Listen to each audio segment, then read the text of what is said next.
தமிழ் சினிமாவை சேர்ந்த நம்மளுடைய நடிகர்களுக்கு ஒரு அன்பான வேண்டுகோள் என்ன தெரியுமா? இவ்வளவு நாள் எங்க அண்ணாவை நிறைய பேர் களி ஊத்திட்டு இருந்தீங்க. நடிக்க வந்தவர் எப்படி ஆளுவாரு, வாழுவாரு அப்படின்லாம் சொல்லிட்டு அந்த சில பேருக்கு, முக்கியமா பிரகாஷ் ராஜ் சார், ஒரு சினிமாக்குள்ள நீ டாக்டர் ஆகலாம், இன்ஜினியர் ஆகலாம், முதல்வர் கூட ஆகலாம்.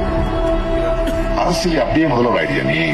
அதே மாதிரி நம்மளுடைய சத்யராஜ் சார், அது கூட கம்பேர் பண்ணி நான் தான் அடுத்த எம்ஜிஆர், நான் தான் அடுத்த எம்ஜிஆர்னா எங்களுக்கெல்லாம் ரொம்ப காமெடி பீஸ். அதே மாதிரி இயக்குனர் அமீர் அவர்கள், இந்த மாதிரி பல நடிகர்கள் நம்ம அதெல்லாம் சேர்த்துக்கலாம்.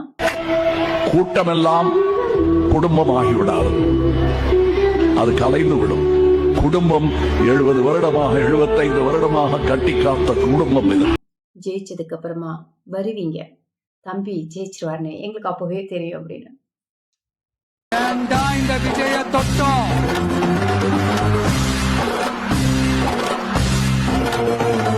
ஏண்டா விஜய் கூட இருக்கிற அந்த மக்களை தொட்டம் நினைச்சு நினைச்சு ஃபீல் பண்ண போறீங்க. இந்த விஜய் சும்மா எதையும் சொல்ல மாட்டான், ஒன்னு சொன்ன அதை செய்யாம விட மாட்டான். மக்களுக்கு நல்லாவே தெரியும்.